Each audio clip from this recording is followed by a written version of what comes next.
பிரவீன்குமார், இன்று அதிமுக தரப்பில் தமிழகம் முழுவதும் இந்த கண்டன போராட்டங்கள். அண்ணா பல்கலைக்கழக பாலியல் வன்கொடுமையில் அந்த ஞானசேகரன் கூறிய சார் யார் என்பது தொடர்பாக விளக்கம் அளிக்க வேண்டும் என்றும், உண்மை குற்றவாளிகள் கண்டுபிடிக்கப்படும் வரை போராட்டம் தொடரும் என்றும் இபிஎஸ் இன்று நடைபெற்ற போராட்டம் தொடர்பாக அறிக்கை வெளியிட்டிருக்கிறார். எதிர்க்கட்சித் தலைவர் எடப்பாடி பழனிசாமி விடுத்துள்ள அந்த அறிக்கைக்கு பதிலடி கொடுக்கும் வகையில் உயர்கல்வித்துறை அமைச்சர் கோவி செழியன் என்று ஒரு அறிக்கை வெளியிட்டிருக்கிறார். அந்த அறிக்கையில் பெண்கள் மீதான பாலியல் புகார் தொடர்பாக புகார் கொடுக்கவே அவர்கள் அஞ்சி வந்த சூழ்நிலையில் எடப்பாடி பழனிசாமியின் இந்த போராட்டமும் அந்த பிரச்சனையை அடுத்த கட்டத்திற்கு கொண்டு போவதற்காக அவர்கள் தொடர் அறிக்கைகளை வழியாக சந்தேகங்களை எழுப்பி வருவதும் பெண்களிடம் ஒரு அச்சத்தை ஏற்படுத்தும் வகையில் இருக்கிறது.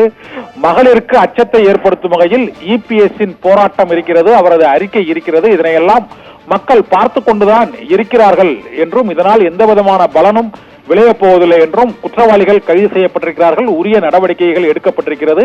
கைது செய்யப்பட்ட ஞானசேகரன் அளித்த வாக்குமூலத்தின் அடிப்படையில் நடவடிக்கை எடுக்கப்பட்டிருக்கிறது.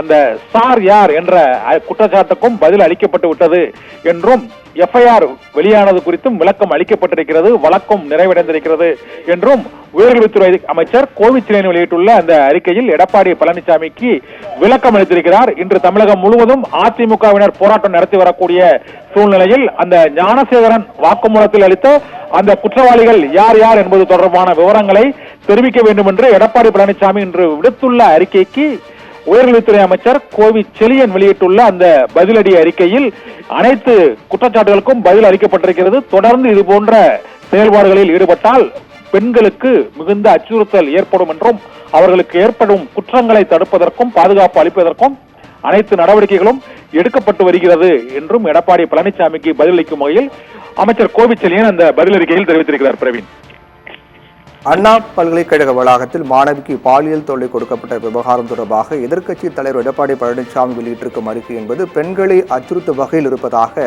உயர்கல்வித்துறை அமைச்சர் கோவி செழியன் கண்டனம் தெரிவித்திருக்கிறார். கூடுதல் தகவலுக்கு நன்றி கண்ணன்.